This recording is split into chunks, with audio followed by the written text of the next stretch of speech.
The Secret Accounts, the rest of the story, Part 2. In the world today, there are three distinct economic systems. There is the fiat debt system, under which we operate today and have a $19 trillion debt. The United States is attempting to join the world and moving to the opposite end of the spectrum to a system of value and substance.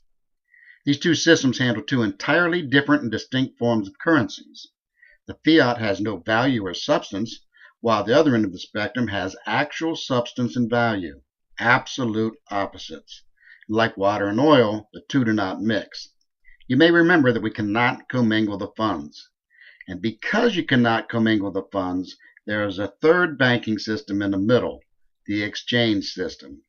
The exchange system exists today, but is being kept under wraps. Today, the United States has a balance of minus $19 trillion and wants to exchange that negative $19 trillion for $19 trillion in value and substance.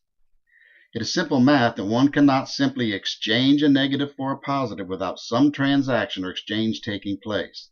If one is underwater, in debt, you must first rise to the surface, or zero, to get to the positive side of the chart.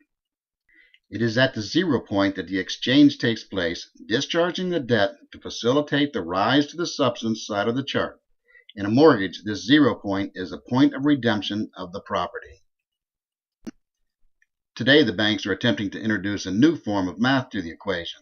The talking heads are spinning the story that because the debt is unsustainable, then we need to simply exchange the debt for the gold, jumping over the 0 point and bypassing the redemption as we change from one banking system to another.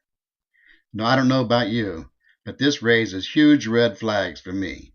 This would leave the American people holding the bag for the debt, but rather than simply discharging the debt through the merger of the asset and liability accounts, the people would now be forced to pay in value and substance, such as gold or your property, allowing the banks to steal our property.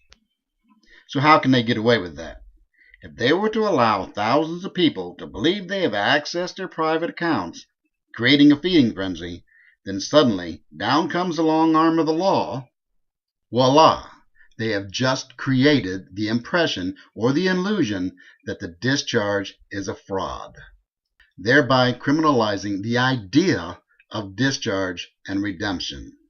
So I ask myself, Self, how do we redirect this energy to ensure access and redemption? Visit us at thenationalvoice.org for the rest of the story.